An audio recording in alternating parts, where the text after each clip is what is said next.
Hello, my internet friends. I already have someone here on screen with me, my buddy Sam.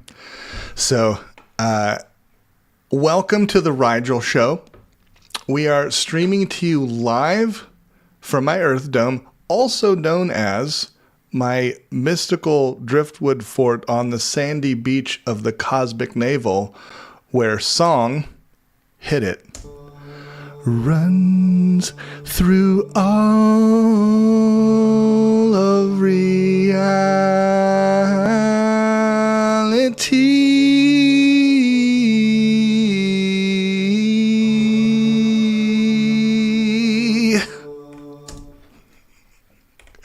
Just a little foretaste. Just a foretaste. This space is a playful Theotokian riparian zone that seeks to integrate traditional values, modern values, progressive postmodern values, and that which is emerging on the bleeding edge of the evolution of culture and consciousness postmodern values. You all have a place at my table.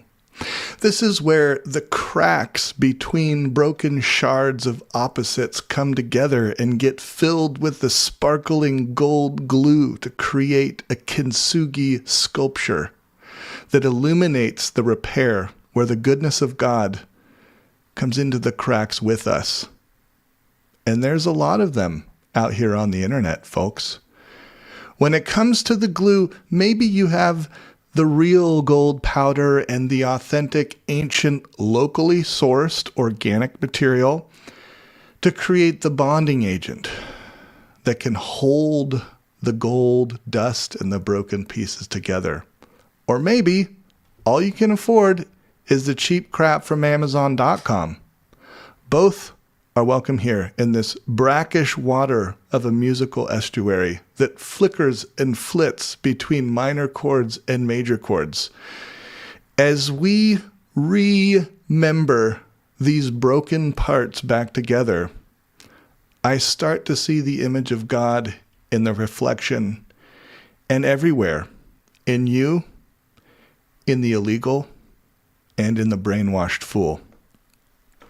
So today, I'm going to enter the cosmic Navel with Sam, who's eating an apple from, man, I don't know where the apple's from, Sam. Do you have any thoughts on that apple?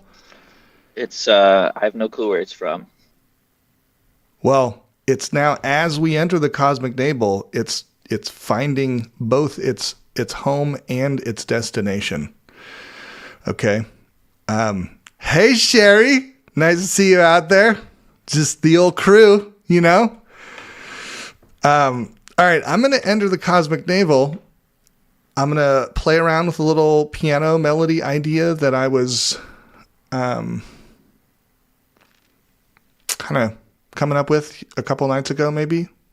But this time, as you maybe heard a little bit earlier in this intro, I had old Rigel singing a drone note. So I recorded myself and earlier this morning, just singing a D note. And so I'm going to kind of riff on this D note with me from this morning, just looped over and over and over.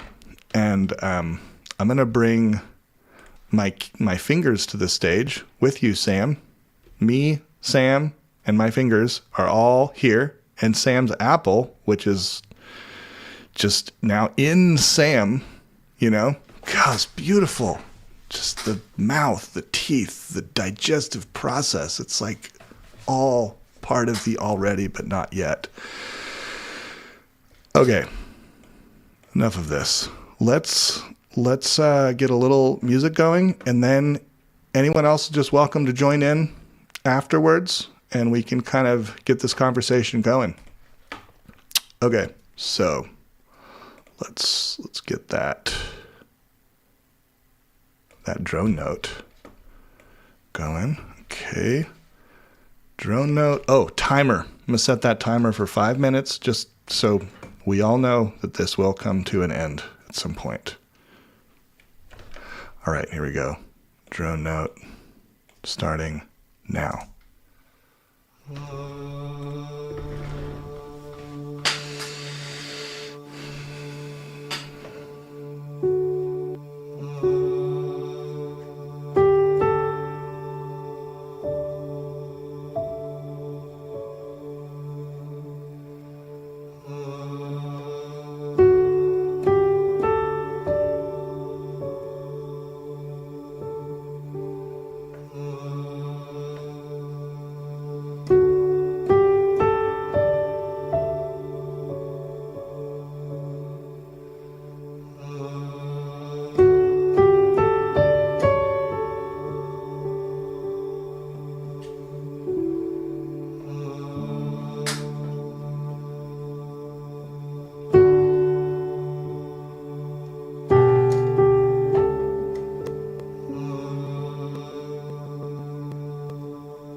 The slow fade out on Rigel.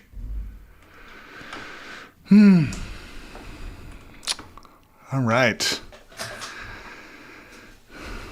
Well, welcome. Welcome to this moment. I'm going to take my fingers off there. Sam, good to see you. Wow, it looks like maybe it's even cold where you are. That looks delicious. You look delicious in that little jacket. Tell you what. Yeah. Oh. That song was delicious. Thank you for playing. Grim says, looks like I narrowly missed something intimate. That's a relief. Thanks for just being vulnerable and honest, Grim. Appreciate you. So, Sam, what's bubbling up for you at this moment? At first, it's just sincere gratitude, Rigel. This is a season for that, and I was thinking about my gratefulness for you and for you coming in and doing this stuff and just being willing to create a space where we can do these sorts of things. And I wrote some of the best poems of my life. I feel like when I went through intense suffering, and I kind of thought I'm going to have to go through some intense suffering again if I ever start writing poetry again. But actually, it's been not having been the experience of friendship through this TLC thing, through like just the life things that God has put me through. I've been able to actually start creating poetry again on a more regular basis, and I think having this space to share it has been a strong cultivating factor. And I haven't had to experience the depths of despair, let's say, just the joys of and the beauties of the good blessings of life that include you and the friendship that TLC offers. So thank you. Yeah. Well, you're so welcome. And I mean, I love praise, so I'll just take that any day. And appreciation, because it does take effort to, I thought about not doing it this morning because I've kind of a lot on my plate, but I was like, you know what? There's a little bit of responsibility I feel now to you all, because people are showing up, and I think that's a good thing. But I can relate to this idea that I don't know if it's true, but it seems like a trope that to be creative, you have to be you can't, you have to be inspired by some mystical outside source that just kind of comes upon you like a muse, which is very difficult to practice if it's totally reliant on some extraterrestrial inspiration. And then that you have to be in some existential, some sort of unraveling. And that's where the best art comes from. So I don't know. I don't totally think that's true. And especially, there's just too much, especially as a young parent. I don't have time to wait for the muse to come to me when I'm in despair, but then I don't have energy to do anything creative at that point. So it's just I have to start to build some sort of creative habit. Honestly, that's what led to starting the whole 100 Days of Songwriting community, was wanting to become a creative person and realizing that I had to practice it. And my practice has been very meager lately. But maybe this mystical cosmic navel is, sorry, turning the AC down because I'm sweating bullets. Maybe this Friday is part of my practice. I mean, it's turned into, every, my little vision casting portion, it changes a little bit every time. I kind of update it. There's some places that stay the same. But there's also these new little inspirations that come from maybe last week's conversation or last night's conversation. And so it's my creativity is evolving. Sherry. Hi. Good to see you. Yeah, nice to see you, Sam. You look Good to really see you. cute. You look cute in your little Thank nappy. you. Thank you. You should be in a snowstorm. It would be perfect. Right. Yeah. It's 50 here, and it feels perfect. 50 and cloudy and cold. But yeah. So Sherry, what's kind of bubbling up for you? Well, I just wanted to say that was amazing with the drone note and the piano. And wow, it was just incredible. So that drone note, is that like a special tone? That is Raj, me, Yeah. from earlier this morning. So I just recorded myself on my DAW. Yeah, I know, but you have to hit a certain tone for that drone note, or is it just up to you, whatever? It was a D note because I knew that I wanted to kind of improvise in the key of D. Okay. So I tried to sing a D note the best that I could. And then I duplicated. So there's 2 tracks. Yeah. Because you know how like I take a breath and I didn't want there to be a gap. You know, this is what chanters do is they have to kind of they have to stagger breathing, do the stagger breathing thing where, you know, one person takes a breath and the other person like keeps pushing and then they take a breath and then the drone keeps going. So I created 2 versions of myself from earlier this morning at the Cosmic Navel. And then I actually detuned one of the voices, just like a fraction to give it a little bit of like, when you detune something, it fattens the note. This is something that you do with like synthesizers. Yeah. I detuned it, added some reverb, and so now it has this kind of like spatial feeling, and then just it was amazing. It was so good. Well, and I kept thinking of that song To the Wonder, you know, elemental sound running underneath it all. You know, it's just so. Come on, Sherry, dang it! Oh, you got soul. Sometimes I do. Yeah. Every now and then I find it. Oh, there it is. Mm-hmm. Yeah. Oh, Sam's frozen, but he's happy. He's happy. It's actually a really complex facial expression. It's like, it looks like somewhere in between. I'm excited and that looks yummy. Yeah.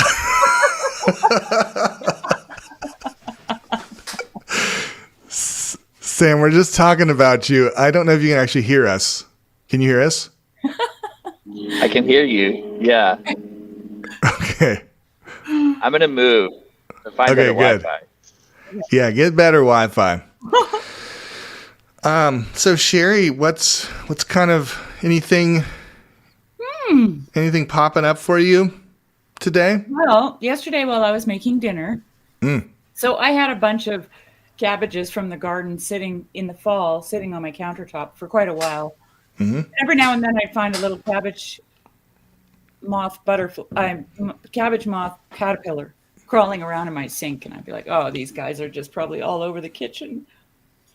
And then last night while I was making dinner, one had cocooned. I've been finding cocoons. And the cool thing about cocoons is that they feel like there's something there's some kind of alien technology. Like they're like plastic.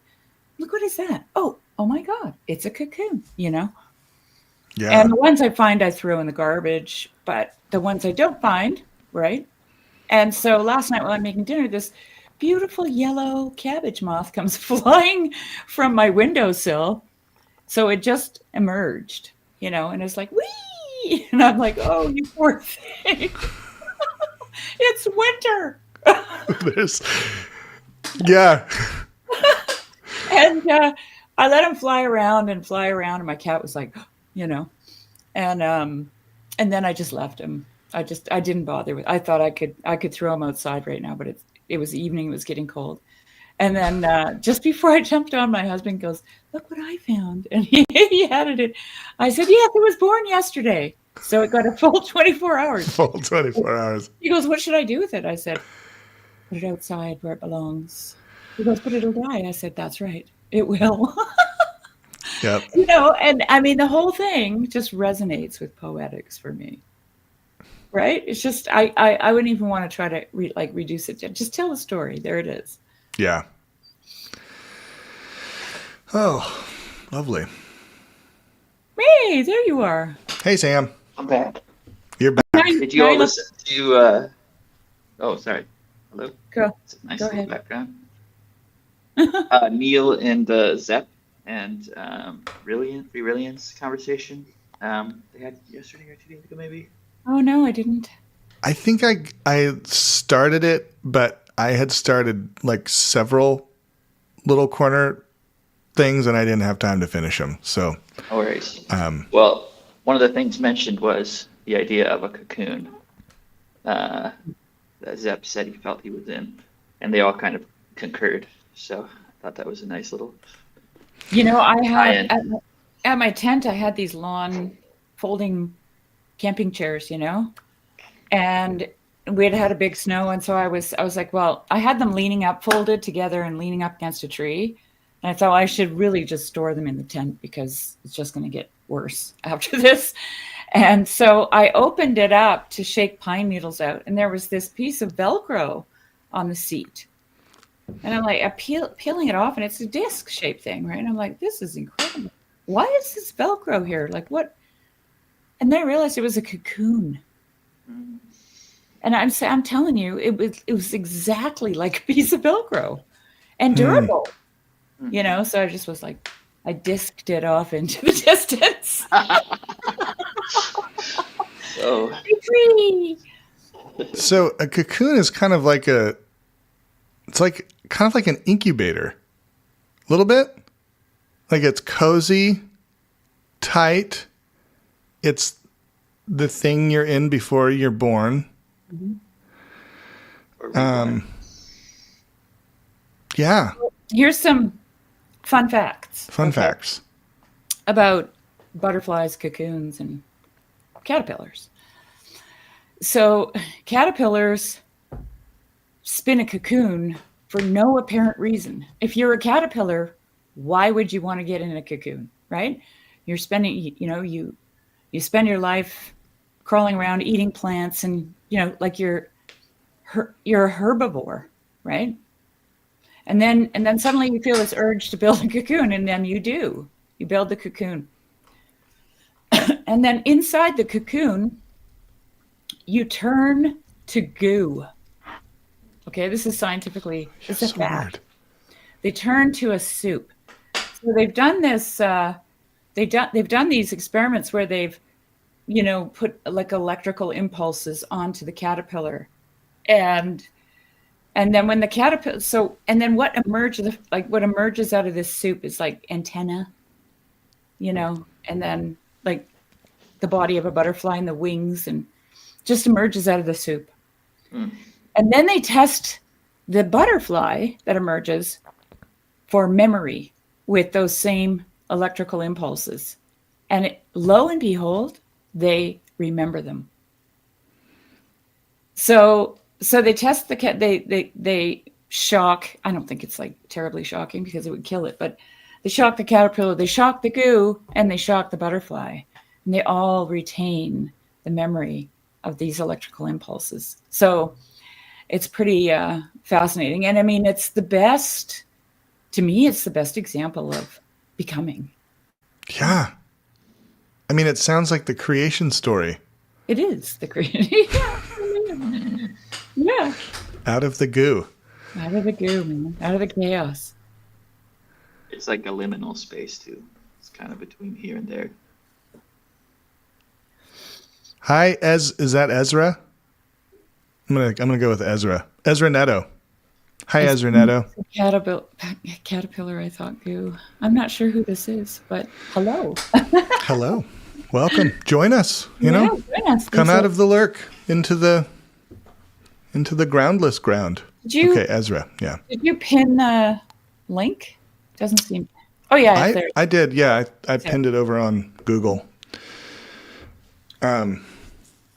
Well, I have something kind of fun to share, which I feel like relates to this. Were you going to say something, Sherry? I'm just reading his comment. He met me at South Estuary, and now. Ezra! Ezra, jump on! Ezra's amazing. Oh, wonderful. Ezra and his. Well, no, actually, Ezra's wife was in my estuary group. Oh, cool. And they were brand new to the whole seen. Wow. Yeah. Yeah. It's awesome. Nice. I'm so glad you're here, Ezra. That's great. Sorry, I interrupted you. That's okay. So I feel like there's a cocoon connection here. Oh, Ezra, welcome. Hello. Hey. Welcome to the Cosmic Navel. Figuring out my never used StreamYard here before. Oh, Cool. good. Okay. It's not it. If I can use it as a, Yeah. you can do it. Hello. Hello. Hi, Ezra. Well, So I was just going to share just a little story about kind of a cocoon celebration, a victory, a cocoon victory that happened last week in my life. And then I want to hear a little bit from you, Ezra.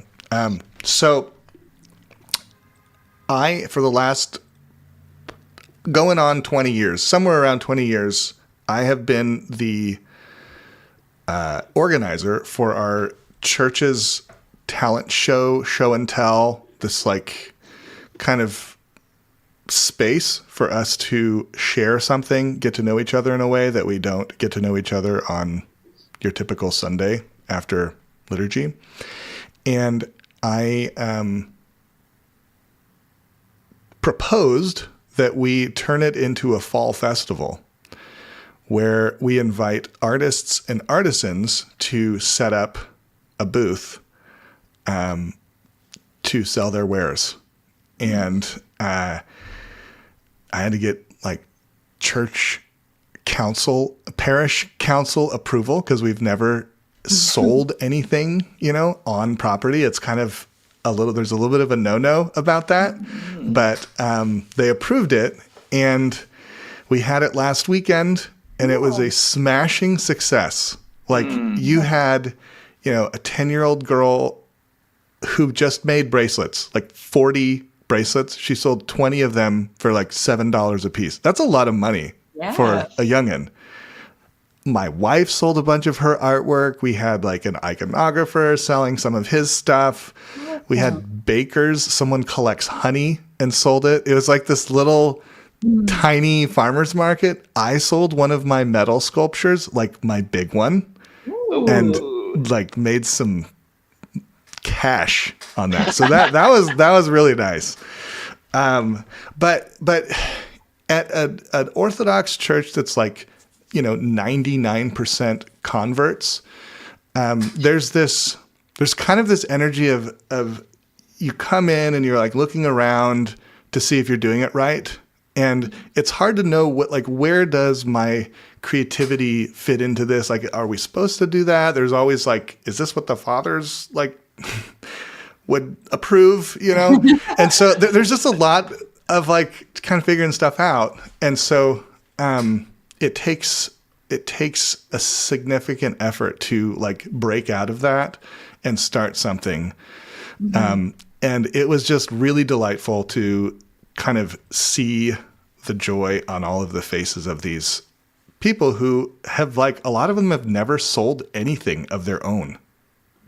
And they had to like figure out, how am I going to market? Like, what am I going to call myself? Am I going to am I going to start a business? People are like having all these wild ideas like, oh, I could actually do something with this. Yeah.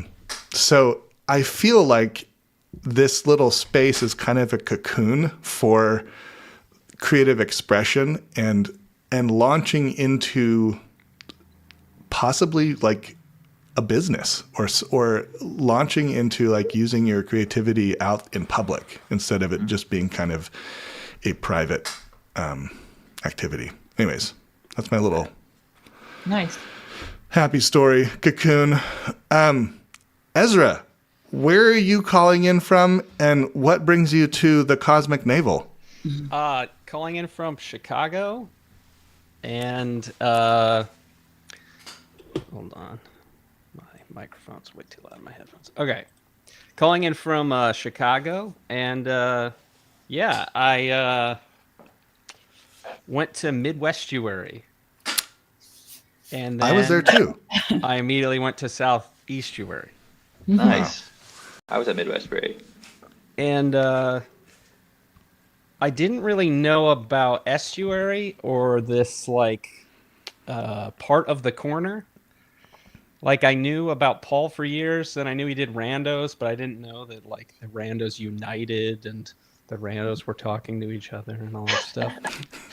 And until Midwestbury, so it was very like exciting to be able to talk to people about these things that I've been thinking about for years, but I just didn't know about this little corner of it. Yeah. Awesome. And I see musical instruments behind you. Yes, This is a good place for guitar. Yeah. Yeah. Drums. Drum kit. Yeah, electronic drums. I don't really know how to play them, but I try to learn. Yeah. Cool. So you were so inspired that you even made the trip out to Southeastuary, Oh yeah. and you brought your wife with Right. you? And Allison is just as these guys are like so cool. They're so great. Well, yeah, and like we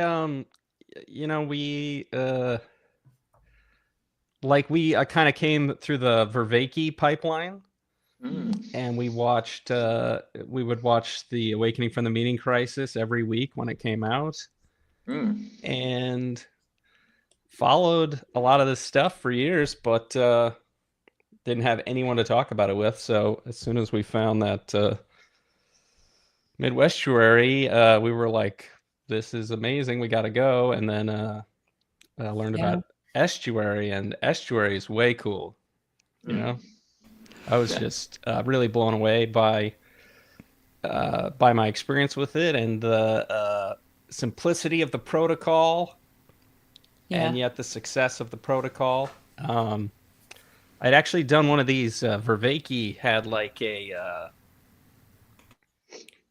he's been doing some experiments with Dialogos practice and stuff, and he had like an online thing, and I went to his like online course or whatever where you did like Dialogos, and but they're scientists, so their Dialogos practice is like a 6-page PDF or something like that. And, it's like a lot to it. And you need 30 years of Tai Chi before you. Yeah, exactly. So I was very happy with estuary's simplicity. And then I found out, Sam Titteman does the Chicago estuary group, and so I started going to the local group too. Oh, cool. Nice. Are you both going, or is Allison going with you? She went the first time. It was like 25 guys and her. This is a problem, I have to say. So that one certainly skews male, and it kind of skews to the political and stuff. So it's not quite the same as my other estuary experiences. Yeah. That was one of the things about Southeastuary that I found really kind of remarkable. There were a lot of women there, and it wasn't a very big gathering. So the estuary groups had, there was 1, 2, 3, 4, including myself, 4 women and 4 men in my estuary group. It was right 50-50. And I don't know what it was like in yours, Ezra. Was there as many women in yours? At Southeastuary, there was 1 woman. 1 in your group. Yeah. But overall, it seemed fairly, and I think Midwestbury was like 30-40% or something. Women? Yeah. I think so. Something like that. Rigel, does your wife talk to you about any of this stuff? Sorry, I am hearing an echo, and I'm going to try and... Is it me? It might be my fingers. Let's see if that helps. Ah! Okay. So much better. Sometimes my fingers will just start to develop an echo. So I had to remove my fingers from the stage. Oh, my wife. Yeah. So she's kind of like supportive And like, Rigel, I'm glad you do this for you. But I introduced her to like the first like real TLC-er was Luke Thompson on the way to, like, we have these drives to New Mexico from Austin to New Mexico that are like 13 hours long. And so we fill it up with podcasts and discussion and like kind of marital tension. And then, we kind of like have time to get through that. And I introduced her to Luke Thompson, and she was like, Luke is a vibe. Luke's a vibe. So, but I mean, I think she would like crush it in the TLC. Like, she is just such a thoughtful, smart thinker, speaker. Like, she's just good at this stuff. She was on a debate team. She's this interesting like mixture of kind of like an artist with an attorney mind. Like, that's just how her brain. So she has a lot going on in the conversation territory. So one day maybe I'll be able to rope her in, but I also don't want to like pressure her, because I know how that it usually just creates a kind of a, what'd you call it? Polar opposite An reaction. oppositional response. On oppositional response, yes. So, I wonder too if there's some arenic effort we can do to make it more inviting to our wives. Of course, you can Arenic? never. Yeah, that's the whole Zepp and Nick, and we're talking about this actually in the later part of their conversation, and it's actually a part that I'm going to share with my missus and talk about, because they were talking about raising kids. They're basically saying in the world of raising kids, you actually want to make your kid so agentic that they can handle any arena, instead of making the arena so like, perfect that they can just operate really great in that arena. But then when they go into different arenas, they're like, what are we doing? So in this particular context, Rigel, you've talked about making your space, your channel, more inviting and opening and welcoming to those of the more creative, perhaps more feminine persuasion. And that I think is a worthy effort. I think you're making headway there. Yeah, I mean, I'm curious what makes a space more inviting to women, because that was the first kind of critique I had of the whole TLC scene, is like, I'm like, there's just like a lot of dudes here, and so how do we Creativity. I mean, we talked about this once when you were in here, and there was 3 women with you, and I think 3 women, yeah.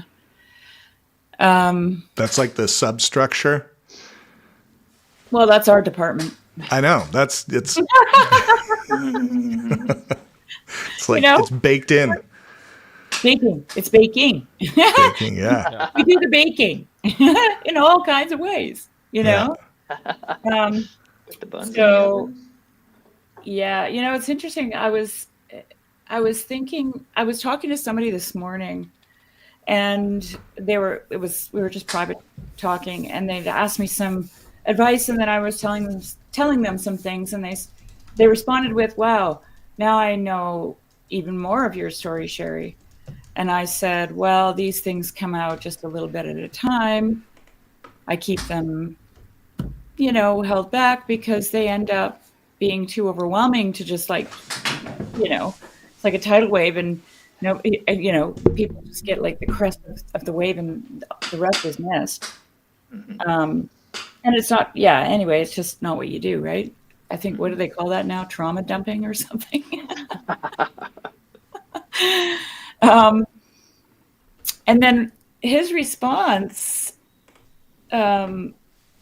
was, because he happens to be Jewish, so his response was so good. The preserved meat of the female Leviathan. Whoa. Boom! Wait, Okay. Say that again? Preserved meat of the female Leviathan? Right, because in the world to come, now this will blow your mind. And if anyone Jewish is watching this and I get it wrong, just fire away in the comments and correct me. But I think in the world to come, the tabernacle is covered with the skin of the male Leviathan. And the people are eating the preserved meat of the female Leviathan within the tabernacle. Sam. Okay. Say more. Or not. Well, listen, I mean, he said, I said I keep lots hidden, not because I'm embarrassed or ashamed. It's just a lot. It comes out in small doses that can be easily digested. And then he wrote the preserved meat of the female Leviathan. And in Judaism, a rabbi is a Leviathan. Jesus, I mean, they don't say this, but Jesus was a Leviathan. Okay. Right. Yeah. So can you just define what Leviathan is again a little bit? Is it like a monster? It's a monster. It's the monster in the water. Oh, right. Okay. And dragon kind of thing. And it's mostly described. It's not just found just in Job, but it's mostly talked about in Job. And what I love about Leviathan is God loves Leviathan. Okay. Mm-hmm. God loves Leviathan. He says things to Job like, "What are you going to do? Put it on a leash to give to your little girls to play with?" I love that. I love it so much. Yeah. And then he also has at the end of the book, Leviathan swims away. Okay. God doesn't kill Leviathan. Leviathan swims away, and in his wake, the water is described as silver hair in Hebrew. So there's this idea, it's the same idea to me anyway. It's the same idea of only being able to see God's wake. Like when Moses says, "I want to see your face," God says, "No, you can see my back." Well, actually, it's my wake. So whatever moves around me when I move, that's what you'll get to see. Okay. Wow. Which is the energy's essence distinction from St. Gregory of Palamas. Okay. That's it in a nutshell. And people can argue about it all day long. I just go la la la la la la. You don't make it so troublesome, But anyway, Leviathan swims away, and I always get the sense that it's retrospective. When the chaos swims away, what follows in the wake is white hair. It's wisdom. Like white hair and wisdom have always been, associated with each other. So, but then there's the whole Jewish tradition of, the world to come and having the tabernacle covered so in Judaism, there's a male and a female Leviathan. And here's the other thing. The word for help meet unto you, when God talks to Adam, and he gives him Eve, that word in Hebrew really means, Satan. Means opponent. It means Leviathan. It's all the things that you have to contend with, right? Because it's called, John Verbicki calls it opponent processing. That's what it is. Which is what Leviathan is. So anyway, there's a ton of stuff there, but that's so good. So Jess P and David Busatil, I think, are going to do a Leviathan talk next week or something. So I'm excited to hear what that. Jess P, Job Guy, and David Busatil, who just talked with Grim Grizz the other day. They're going to do a Leviathan talk. And so, I'm excited to hear what comes of it in addition to what you're talking about here, Sherry. This is all lovely. I mean, the Leviathan is, to me, it's the image that is deeply personal for me in a weird way. So the more I can learn about it, the better. Isn't there a Jungian kind of connection to the Leviathan within the monster in my dreams is part of myself and part of my kind of kintsugiing the cracks of my personhood back together is like learning to face the Leviathan rather than run from it. Because running from it is just running from a part of myself, which just continues this stretching apart. yes, I believe all of that's true. I don't want to take your space, Ezra, if you have stuff to say. I think particularly cool too. Just jump in, basically what I'm saying, because I will just go blah, blah, blah, blah, blah. So just say, Oh yeah, sure. go for it. I think like the Leviathan, the twisting nature of the Leviathan, sort of the trickery, the capacity to integrate that which is true, not true, and sort of the whole part of all of that. I've been really thinking about how in the world did Abraham keep getting blessed after he went and deceived. He deceives both of those kings in Egypt and Abimelech. He's like, she's my sister, which is a very half-truth Leviathan-y thing to do. And he ends up getting blessed for that. And there's a deeper truth than simply, as a child we learn, don't lie, you shouldn't lie, don't lie. But there's something bigger than that, which is like sometimes deception, trickery is in conjunction with the greater whole truth. And in fact, once you take it all the way into like Christ on the cross he's this deception, this mockery, this sort of like trampling down deception by deception. He is using trickery to like basically trick the trickster. He opponent processes the opponent and just integrates it all into like, here's how this whole cosmos fits together.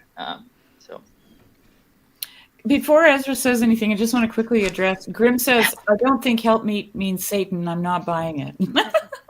So it's the Hebrew Satan, which means the adversary. So I don't know if that's the Hebrew word there. Isn't but like that help word, yeah. It says help meet in the King James, but that actually has a connotation to it, like an appropriate, right? Not somebody who, this is somebody who's going to be able to meet the needs of that other person, which infers, in my opinion, that they have blind spots that this other person is going to say, whoa, So they're helping each other in becoming, and that's opponent processing.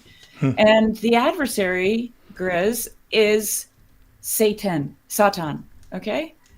And even the angel of the Lord in the story of Balaam, where the donkey sees the angel standing in the gate, and he won't go through because he knows the angel will kill them. That angel, the word there for that angel is Satan. So you're going to have to like rewrite some of the understandings of these words that you have in your head, because they don't always fit properly in the stories that are being told.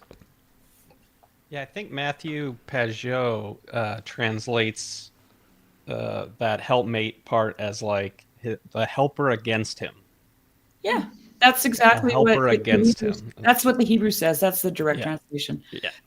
Which is what Satan is. He's a helper, like the angel standing in the gate in the story of Balaam is a helper against him. That's what he is. If Balaam's donkey didn't stop, they would have been killed.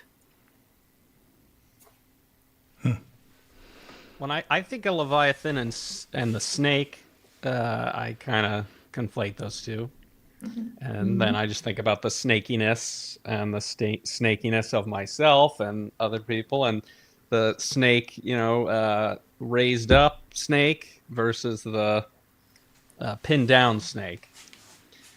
And I kind of always come back to, like Jonathan Pajot's, he has that like image of everything illustration.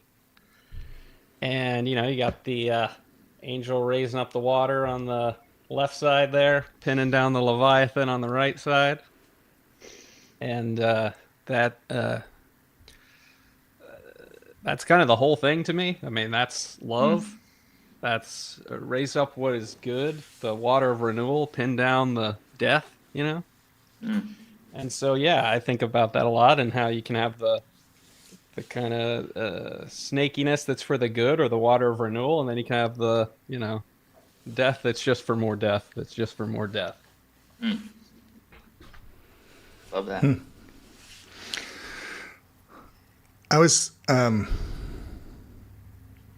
I wanted to come back to the question of how to make a place that is welcoming to women.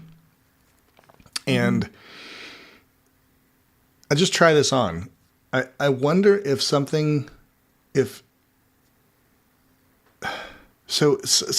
I've watched Luke kind of playing around with is creating just a little bit of structure with just ground rules for conversation, just like some very like minimum viable structure elements to just create a space that's safe. And I wonder if there's something about that could make it more kind of cocoon-like and safe for women to feel like they can, like, this is a place for me. I mean, this has been something that's come up over the 7 years I've been in the corner. Okay. Mm-hmm.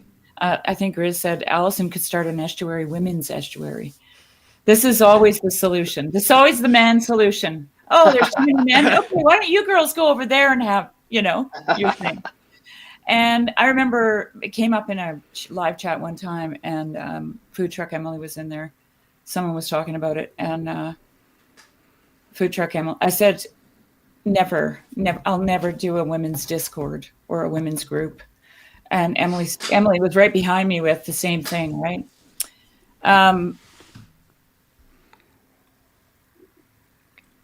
Women are not as fragile as you think, actually. Let me say that. And most of the women that I know who are willing to step out into these spaces, I think that they if there was a structure, it would just kill inspired breath, right? Like you'd be going through the rules quickly to see if. Wait, can I say that? When you say structure, what's coming up for you? What does that mean? If there were ground rules, let's say, right? Then those are all like lines that you can't cross. And if you're about to say something, because here's the problem, nobody knows what we mean. So the question is always, how are they going to take this? And then the third question is this going to cross one of these ground rule lines? So like when the Discord first started, everybody was like, oh, we need rules. Because they were all used to the internet. Mm-hmm. I wasn't. Like for me, that was my first social engagement on the internet. And I've never done anything since then. Like that's it for me. I don't do any social stuff. And I'm like, if you're going to do rules, I'm leaving. Because I'm a farmer. Rules don't work. Every day I get up and something is breaking the rules. Okay. It's like, I'm going to do this today. Oh, no, you're not. You're going to do this instead, So you're going to snake right out of that. Yeah. Like it's just, it's the weather. I remember a long time ago, I went out to weed my garden. My husband was in Switzerland for 4 months working, and I was doing the kids and homeschooling and, and my garden looked like hell. And I thought, okay, I got to just put in a good 8 hours and whip this back into shape. And I walk out there with my bucket and my weeding things and, and I'm like, oh, what is that goat doing in there? And I look and her leg is just kind of doing this. And I'm like, oh my God. So we got these upright little saplings that we nailed onto the garden fence. And she must have jumped over and caught her foot in them and broke her leg. And I'm just like, oh, great. Now I'm not gardening, That's what life is like. And I think that's normal. That's actually reality. Mm-hmm. So, you can have a garden where you've got all your fruit trees tied up in nice, neat rows, and everything is growing on a trellis. And, but I don't know. I don't find it very interesting. I have a response, but I want to make sure. Sam, Ezra, do you have any thoughts on this? Like, how do we create a space that is both structured and wild at the same time? That's kind of the tension. My thoughts went to just the estuary protocol. And the pitching is the masculine, and the pointing is the feminine. Oh, At least interesting. this is my wife Allison's take on it. Because she was like, the Chicago estuary group, this was discussed at Midwestuary, they didn't point. They only pitched. And then we went there, and it was 25 dudes. and afterwards, Allison said, well, yeah, they don't point because pointing is the feminine part. And they're a bunch of guys, so they're just, they just want to come pitch and play. Yeah. Wow. Wow. That is so insightful because the pointing, it forces you to acknowledge like the we space instead of just like okay. Yeah, so I think that's a beautiful balance of structure and freedom in the protocol. Yeah. Because by having to point, you have to listen. But if you don't have to point, then you don't have to listen. Yeah, that's right. Like if you're not pointing, then you're just thinking about your own agenda. Mm-hmm. Yeah. You don't have to be a helpmate. Yeah. Yeah. There is a certain, like feeling of to point to one thing, you're saying no to like everything else, which is not always a position that people are used to doing in front of other people.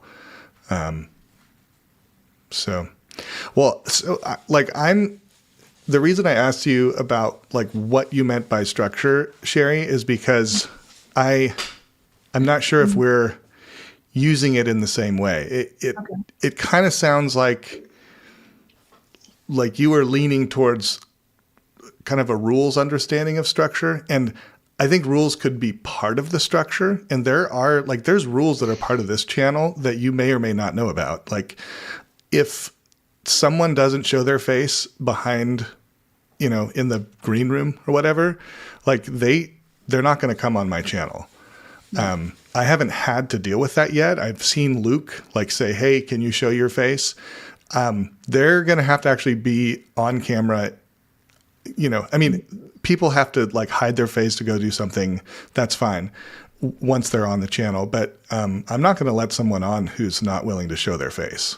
So that's a rule that kind of creates this structure.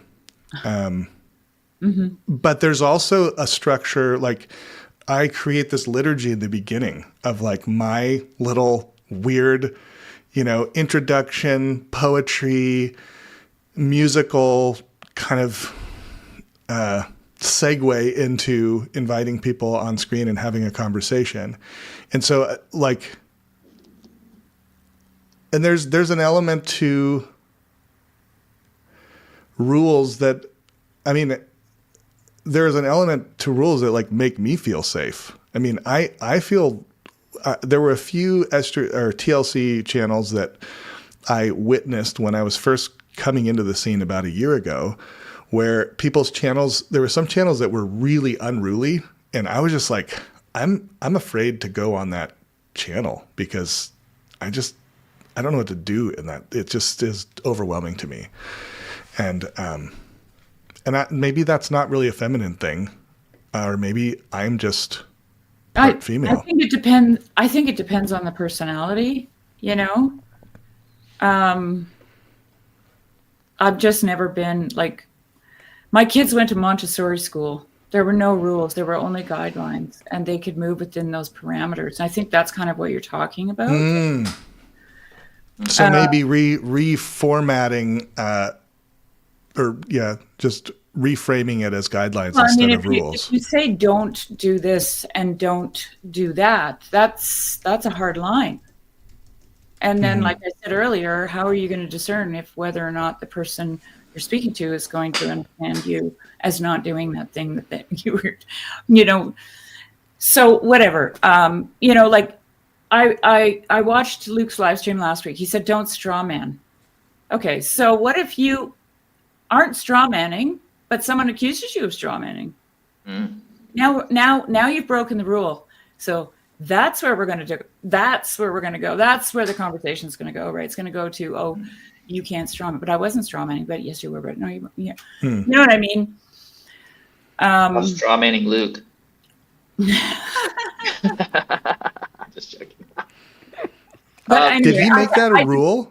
Did he make that a said it rule? as he started going into his talk. Yeah, he said no straw manning, just steel manning or something. Star manning. Star manning or something.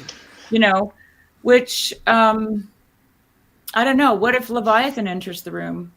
Does that mean Leviathan's not allowed in? Yeah. Because God thinks he is, actually. This is, I was going to mention this, actually, Sherry. Great that you brought it back to that. The garden has Leviathan in it. Yeah. The garden has the serpent in it. And who's sensitive to the serpents speaking? Hello. It's the woman. Yeah. She's like, hey, there's a snake here. We should probably try and integrate this, eh? Or at least like. And what's so great about the snake? He's the wisest of them all. It's like he's nuts. He's like, yeah, we want that. You think you don't want wisdom? Well, then just cut out the womanly instincts to reach down and find in the lower creatures, lower than humans, something really magnificent. Well, you know, like I hate to break it to the modern world, but there are traditional men's roles and traditional women's roles, and they are just what they are. And if you look at the world to come in Judaism, with Leviathan covering, the male Leviathan covers the tabernacle. Mm. I mean, let's get really like down to the basics. That's what it looks like when men and women are having sex. Mm-hmm. Okay? And then it just kind of goes from there into all kinds of metaphorical spaces, doesn't it? It does. And then you know, the people eat from the what do you call it? The preserved meat. The preserved meat. The preserved meat of the female Leviathan. Where is she? In the tabernacle. Where are women, traditionally speaking? We've lost them now. They're all over the place, and some of them don't even look like women anymore. But they're in the house. Mm. They're making the food. They're having the children. They're passing on the wisdom to each other. Camille Paglia makes, you know, as crazy as she is, she makes the most perfect case for women who have lost that preserved meat of the female Leviathan, because women don't have older women. They don't have, you know, they don't get to go down to the, you know, local fountain and wash their clothes together and gossip and have, you know, young women being told by older women not to dress like that or whatever the case might be, right? Like, yeah. You know, men don't have initiation ceremonies. Women don't have women, right? And I know I just said I would never join a women's Discord. It's because there's no older. It's not that kind of a hierarchy. Mm. Okay, it's not a good women's hierarchy. You know, there are women's groups you do not want to be a part of in this world today. Lots of them. Okay, so you know, when we were at Estuary, Allison we got our name tags and we had our Estuary group numbers on there, and her and I were both one. I was like, oh, cool. And then she was telling me how, you know, she was at a point in her life where she was very feminist in her views and stuff. And then suddenly things just started to change. And she was like, this isn't right. Mm-hmm. And I put my arm around her. I said, oh, good, you're in my group. I'll teach you how to be a trad wife. And she was like, yeah, please. Like, there's something about this that I need, that I'm missing, you know? So there are men's spaces. You know, there has to be, and there are women's spaces, but they have to come and feast together, right? Which I feel like this is what this is, like the internet, the TLC is a place where people can feast together, right? Mm-hmm. Which you guys got it coming up here, Thanksgiving dinner with the family. Just imagine how fun that's going to be, right? where you have all different viewpoints, and everybody's fighting with everybody else. This is life. Mm-hmm. It's life. Safe spaces are a fallacy. Sorry, that's my Love it. rant over. That's great. I have a poem or two if you guys are interested. Yes, please. All right. The first one is called This American Experience of God, Father to the Fatherless. Is this you? Is it your Did I write it? Yeah. Yeah. Okay, cool. All right, yeah. Orphaned by an ocean, we had our Bibles and belief. The parents of our parents, we only knew their fading leaf. Yet we soldiered on and pioneered this American expanse. We never strayed, we never veered from the going west romance. The call of what's beyond us tickled our perked up ears, but instead of hope, what found us was only fickle worked up years. In the sorrow of our sighings, we drowned in bowls of gin, but our eyes glittered with sightings of the proud American. Free and brave, we all called it, as we sang Amazing Grace, and we never knew what stalled it as we languished in decay. But the great Bible kept us soaring with dreams of the by and by, soaked in the rainfall pouring, baptized by the riverside. And though Jordan no more opens, though justice flows not down, though blind we all are groping, though crawling in the ground, there's light ahead and dawning, cresting o'er Mount Zion's peak. There's a city garden drawing all who, though blind, still seek. And the eyes that were good for nothing except for seeing all that's not, and Mount Zion's light becomes something for seeing what they ought.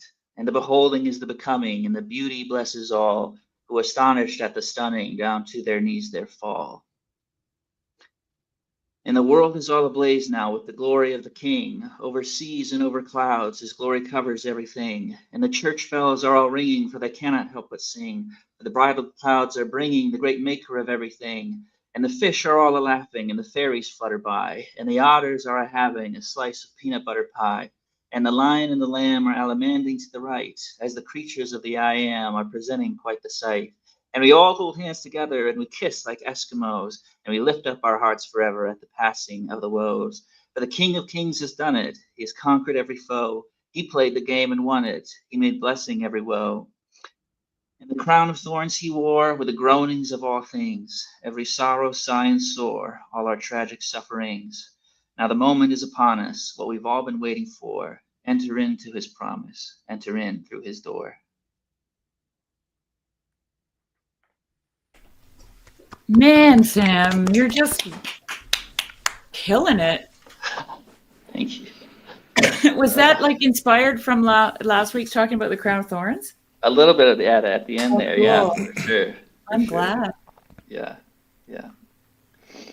That's great. Beautiful. Beautiful. Yeah, for sure. I have a little poem that I sent to a friend.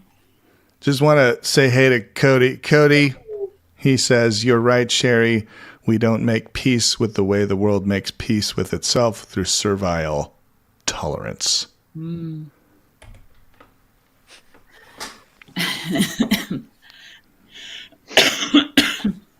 Sherry, did you have a poem you want to share?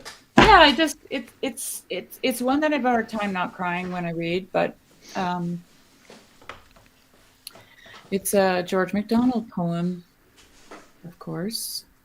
Did I ever show you guys my my iPad stand that my husband made me? Nice. See that? It's an old juniper tree that my goats killed. Okay. It's called The Children's Heaven. And I said to this friend this morning, I said, whenever I read it, I'm reminded of how George and his wife lost children to illness. Sometimes, you know, when they were 4 and 5. I can't remember how many, I think 3 they lost. And I always imagine him looking at his wife as she's holding a very sick and dying child in her arms and writing this. So it's a little sad, but it's also beautiful. The Children's Heaven.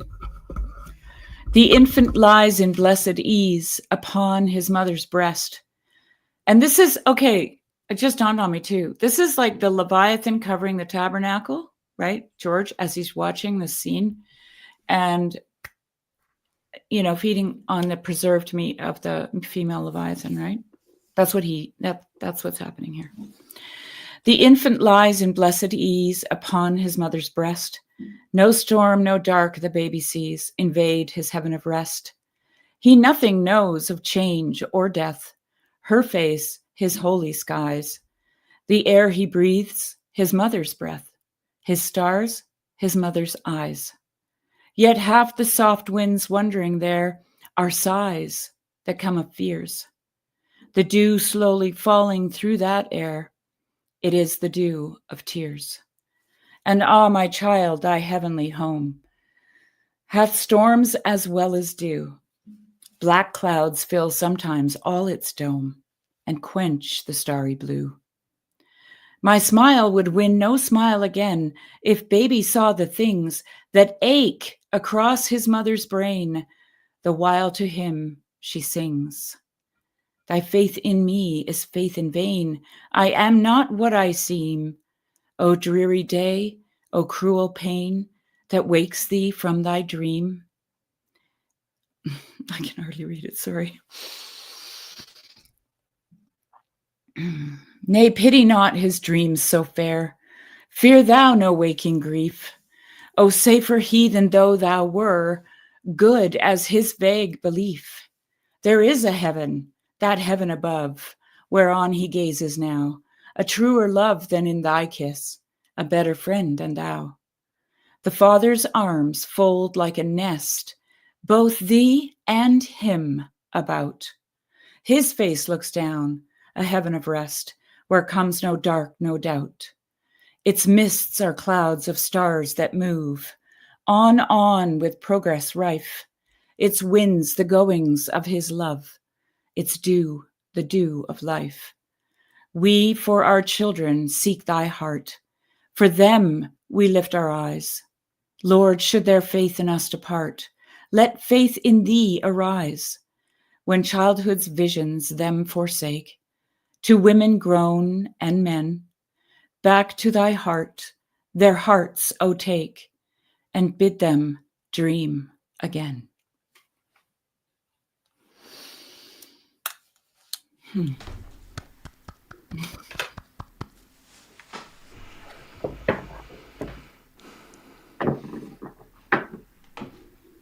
That's a hard one to read. Yeah.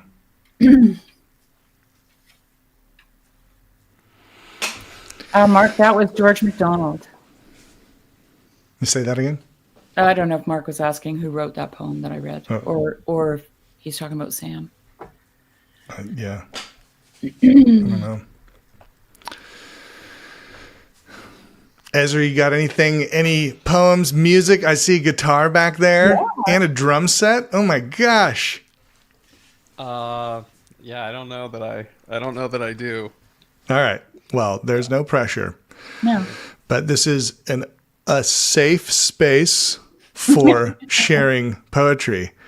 And okay, I can't help but continue this conversation about safety, wild, and structure. Because I think that, yes, there is a partial truth to this idea that safe spaces are a fallacy. But there's also a partial truth that feeling safe creates a space for flourishing. Like physical spaces are designed, if you, this is a Christopher Alexander concept in his book, A Pattern Language.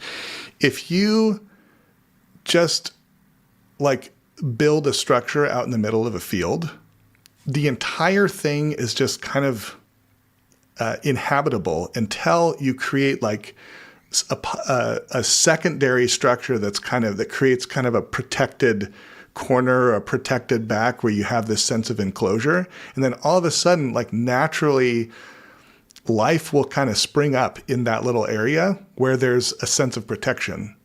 And so I think there's we're all on these different, I'm a developmentalist, so I'm thinking in terms of stages and kind of vista points of life. Like we're all at these kind of like different stages of life that require different types of,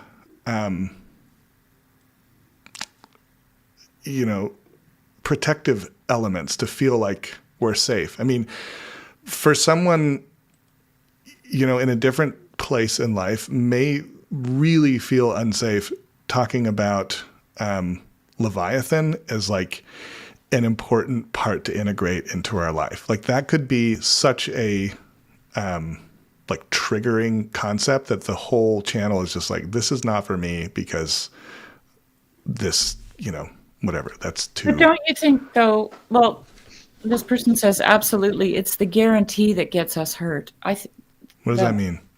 The guarantee that it's safe, because it's not safe. Like nothing is like, you could, even your own room and your own bed in your own home with your own kids and your own wife, you could have a home invader come in and suddenly, and I mean, that's very distant.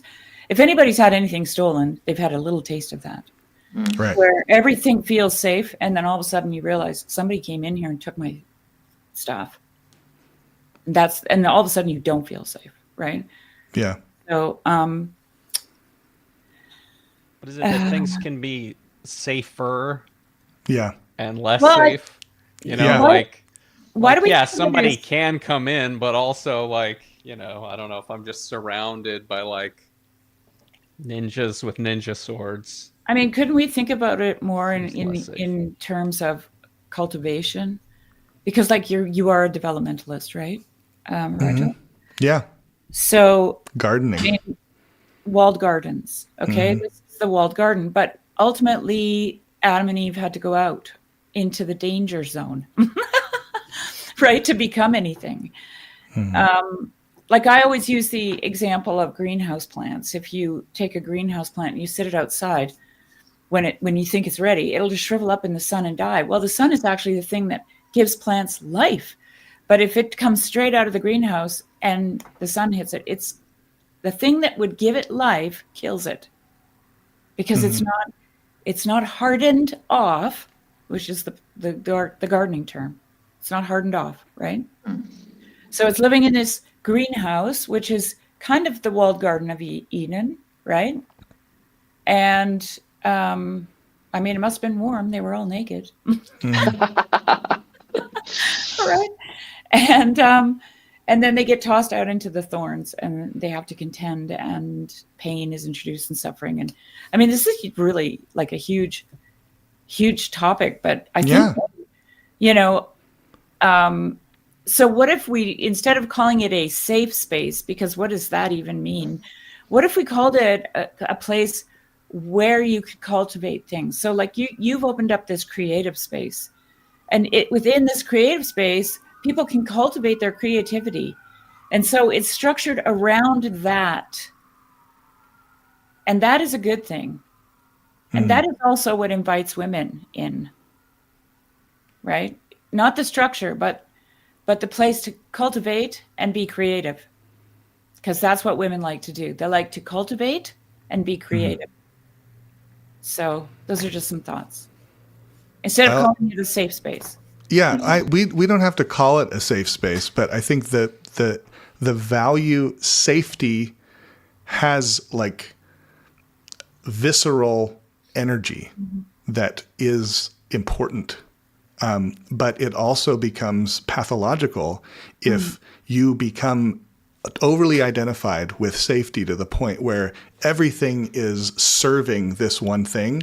Safety has to be brought together with its opposite, which is like freedom or, I don't know exactly what did you say? Anger?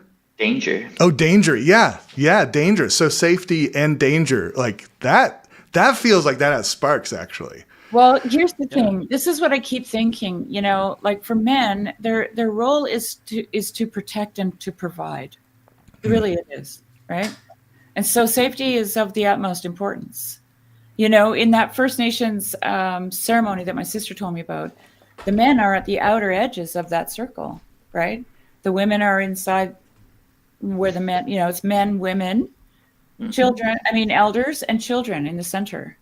and they're of the utmost, like that's the utmost safety right there. But who's responsible primarily for that safety is the men. So for men, safety is important. I had another thought while you were talking, Rigel. But I mean, this isn't what I was thinking, but the hero's journey is that call to danger, right? Is that call to, Beauty and Beast. Yeah, it's all that kind of thing. I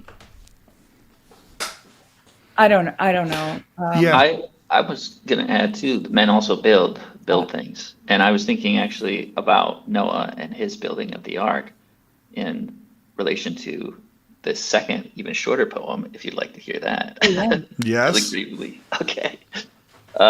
This was this week too. Okay. This is called Christ Came. Okay.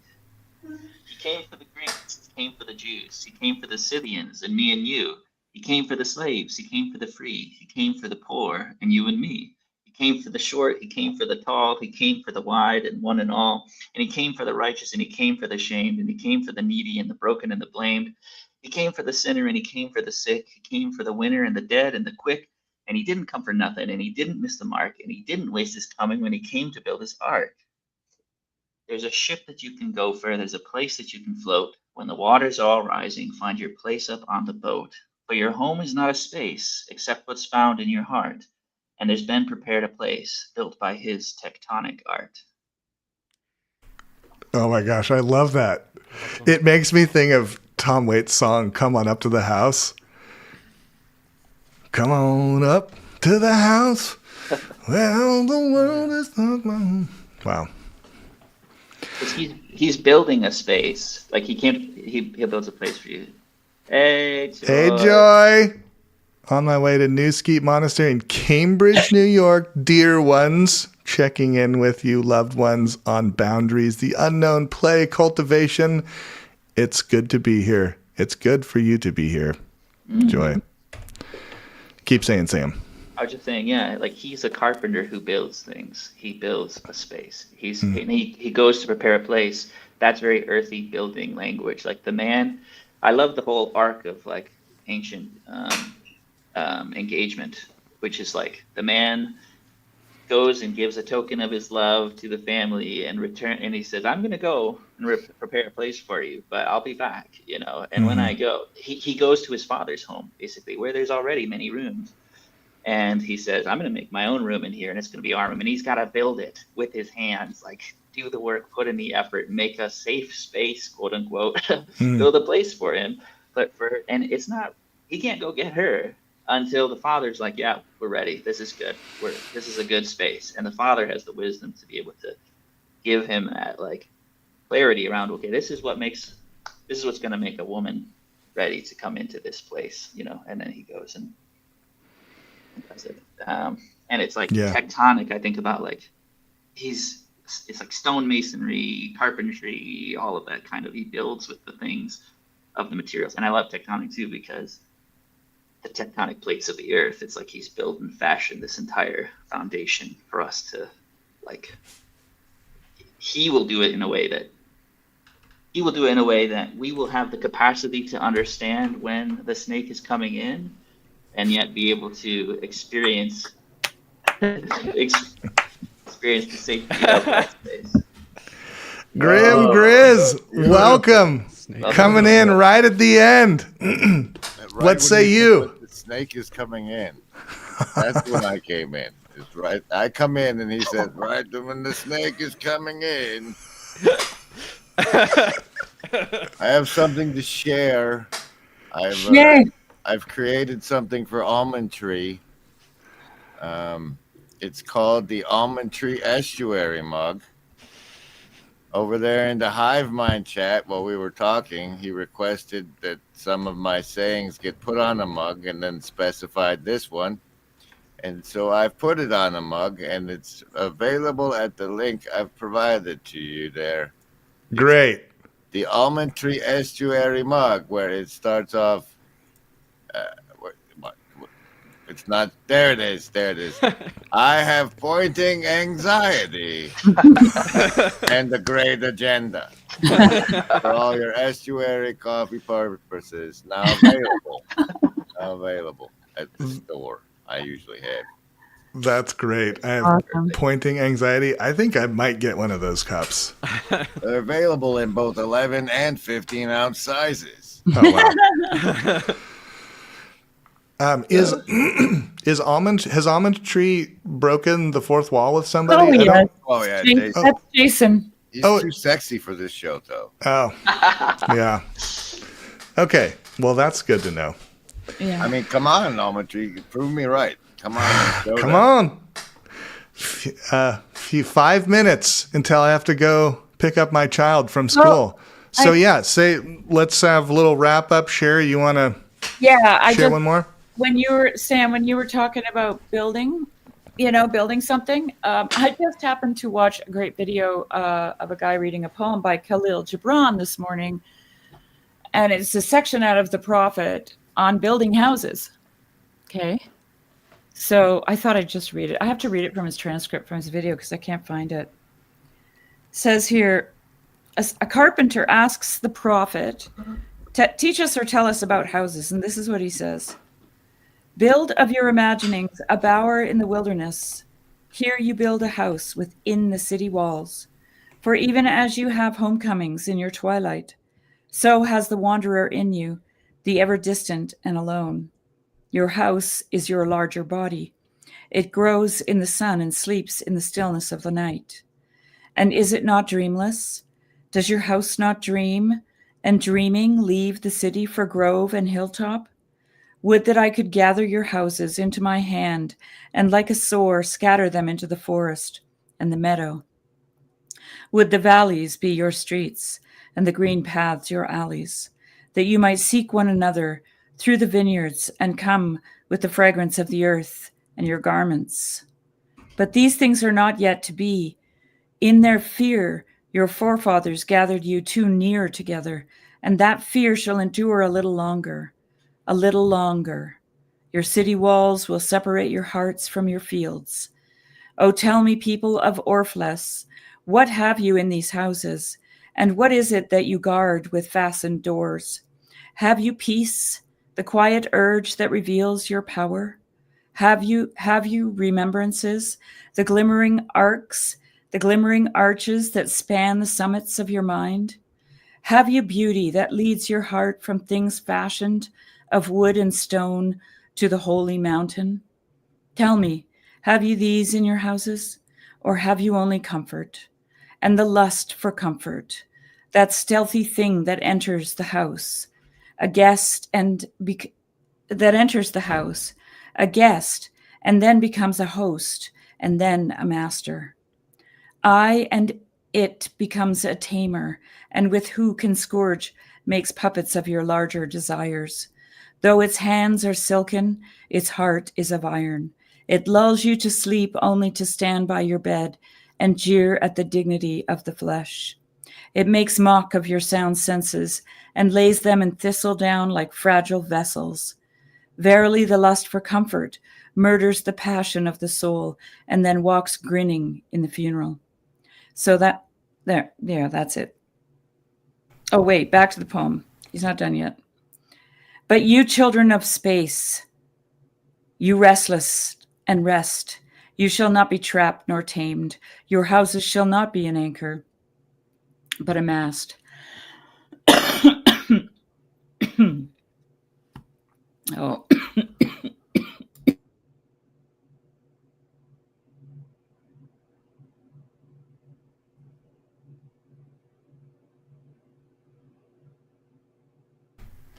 I don't suspect that was the end of the poem, but the poor woman is coughing silently right now. Sorry. Sorry.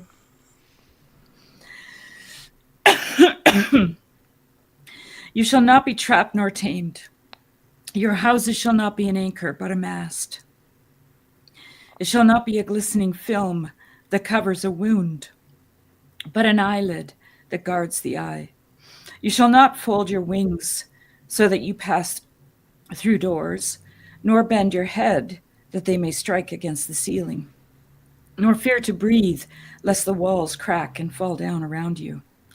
You shall not dwell in the tombs made by the dead for the living. And though of magnificence and splendor, your house shall not hold your secret, nor shelter your longing, for that which is boundless in you abides in the mansion of the sky, and whose door is the morning mist, and whose windows are the songs and the silence of the night. Must not have had mosquitoes where that guy's from.